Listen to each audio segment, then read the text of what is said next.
He was a Harvard-educated general who deeply admired America. So why did he seal 21,000 of his own men underground? Just to build the deadliest meat grinder in U.S. military history. June 1944. The Imperial Palace in Tokyo feels like a tomb, long before the American bombs actually level it. General Tadamichi Kuribayashi stands in the dimly lit command room. He is 53 years old, a man etched with the exhaustion of a crumbling empire. The brass buttons on his tunic feel unnervingly heavy today. Spread across the vast oak table is a map of the Pacific. At the center of the blue expanse lies an insignificant, jagged speck of rock, Iwo Jima. 8 square miles of barren, waterless volcanic ash, reeking of sulfur. Kuribayashi does not believe in the mythical divine wind. Having served as a military attaché in Washington, D.C., he has seen the visceral belly of the American beast. He remembers the roaring assembly lines of Detroit, pouring out bombers by the hour. He knows a bitter, unspoken truth that the men standing around this table refuse to face. Japan is bleeding out. The High Command hands him his orders. Defend the island. It is a death sentence, delivered with polite bows and hushed voices. Kuribayashi accepts. He doesn't ask for naval support. The Imperial fleet is practically resting at the bottom of the ocean. But as he traces the jagged contours of Mount Suribachi with his finger, he makes a silent, ironclad vow. If Tokyo demands a sacrifice, he will give them one. But he will not throw his men into a useless, glorious charge.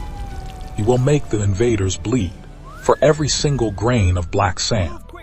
When Kuribayashi steps onto the beaches of Iwo Jima in late 1944, the heat instantly permeates the thin rubber soles of his boots. The air tastes of rotting eggs and salt. There is no natural cover, no dense jungles, just shifting, treacherous black ash. He summons his officers to his command tent. They expect to draw defensive lines right on the water's edge. They expect to prepare for the banzai, the glorious suicidal rush, enemy fire, that has defined the Japanese samurai spirit.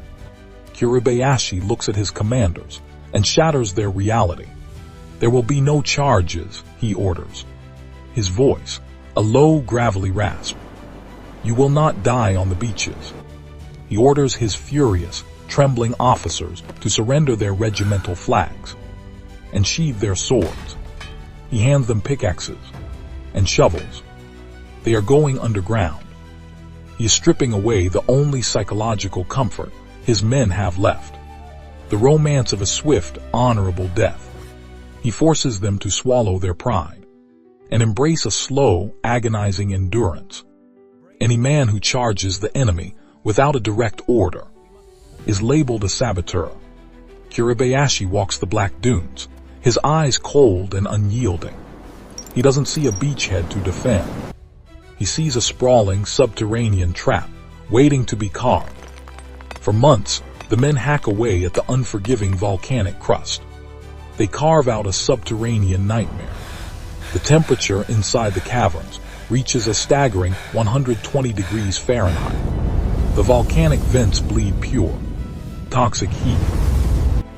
Men work in brutal 5-minute shifts, emerging from the holes gasping for air, their skin blistered and peeling from the sulfur-choked fumes. Yet driven by Kuribayashi's relentless will, they hollow out the island.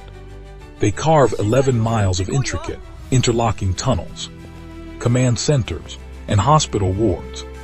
Deep beneath the earth, the physical toll is absolute. Water is strictly rationed to half a canteen a day. When the cisterns run dry, soldiers are reduced to scraping damp moss from the cavern walls, chewing on it, just to soothe their cracked, bleeding lips. They are living in a sensory deprivation chamber, surrounded by the stench of their own unwashed bodies. But the heaviest burden is psychological. In the suffocating darkness of those tunnels, a chilling whisper spreads from the mainland, the imperial headquarters in Tokyo. has already drafted their posthumous promotions. The horrific realization sets in. Tokyo has already written their obituaries. They are no longer soldiers fighting for a tomorrow.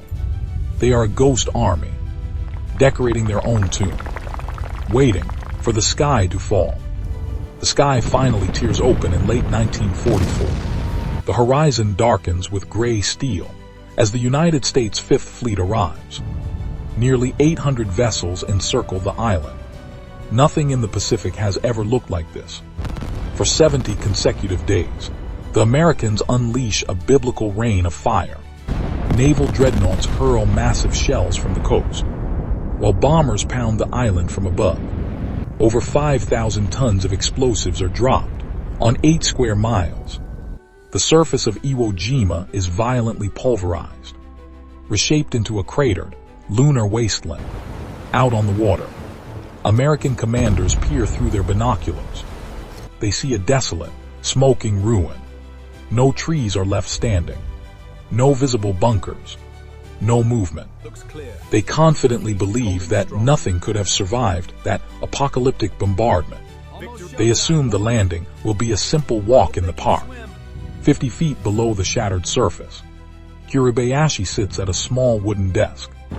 The ground above him trembles violently, dust falling onto his papers. But the tunnel walls hold. The volcanic ash acts as the perfect shock absorber. In the dim light of a single bulb, he calmly writes a letter to his wife. His handwriting, remarkably steady. He checks his watch. His artillery remains completely intact. His men, though deafened by the relentless thunder, are securely in place. The American bombardment hasn't destroyed his defenses. It has only blinded the enemy. February 19, 1945. 8:59 am. The first wave of American landing craft hits the beaches. 30,000 U.S. Marines wade through the surf and step onto the dark shores of Iwo Jima. They expect a barrage of machine gun fire. Instead, they are met with a chilling, absolute silence. Only the sound of the ocean and the grinding of their own boots breaking the stillness. The black volcanic ash is a nightmare. It is loose, shifting and bottomless. Boots sink to the ankles. Vehicles bog down immediately. The Marines struggle to walk.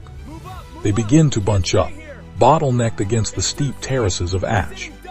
Thousands of men pile onto the narrow strip of land, completely exposed. High above them, hidden in the dark slits of Mount Suribachi, Japanese spotters watch through their crosshairs. They do not fire.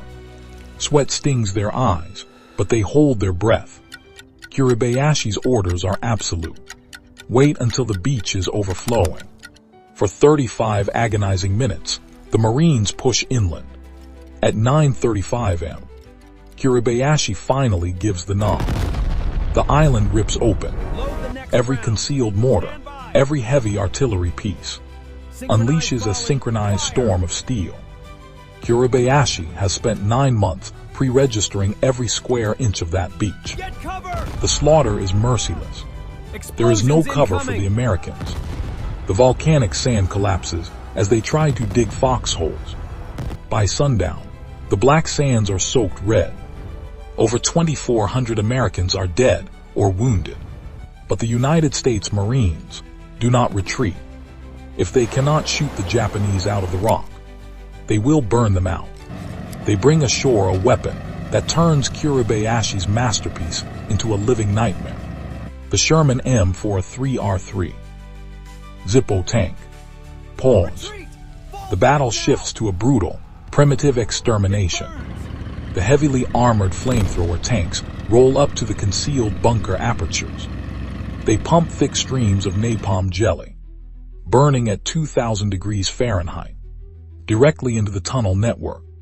Inside the caverns, the oxygen is instantly sucked from the air, replaced by blinding white heat and toxic black smoke. Through his radio headset in the deep command bunker, the Japanese communications officer hears the agonizing screams. He later describes the sound as blending together into a horrific, high-pitched shriek. indistinguishable from raw radio static. The psychological toll shatters the men. Despair overtakes duty. In the dead of night, muffled gunshots echo through the deep corridors. Others, driven mad by the heat and thirst, wander out of the caves with their hands empty, only to be cut down by sniper fire. Kuribayashi watches his fortress become a crematorium. He is pushed further and further north, compressed into a tiny, jagged pocket of rock the Marines call the meat grinder. By mid-March, the final pocket of resistance spans a mere 700 yards. The Japanese defenders haven't eaten in days. When a well is discovered in no man's land, desperate men sneak out at night, only to find the Americans have dumped white phosphorus and dead bodies into the water. The thirst is so severe that some men consider drinking it anyway. Kuribayashi sits in a dim, suffocating cavern at the northern gorge. He removes his general's insignia. He strips away the heavy brass badges of rank. He is no longer a commander. He is just a man, waiting for the dark. On March 23, 1945, he radios the Imperial headquarters one last time. He does not beg for rescue. His final transmission is sent to Chichijima. All officers and men of Chichijima, goodbye from Iwo. That night, Tadamichi Kuribayashi steps out of his bunker and vanishes into the chaotic landscape. His body is never found. The guns finally fall silent. Over 26,000 American casualties. It remains the only battle in the Pacific where American losses exceeded those of the Japanese. Kuribayashi took a hopeless situation and forced his enemy to pay a devastating, visceral price. For the men buried beneath Iwo Jima, the war ended. But deep in those sealed, sulfur-choked tunnels, they remain untouched. A silent ghost army standing their ground in the dark. Kuribayashi buried 21,000 of his own men alive to extract the heaviest possible toll on the American forces. Was he a genius or a monster? Tell me in the comments. If you want more stories like this, the ones history tried to forget, subscribe before you leave.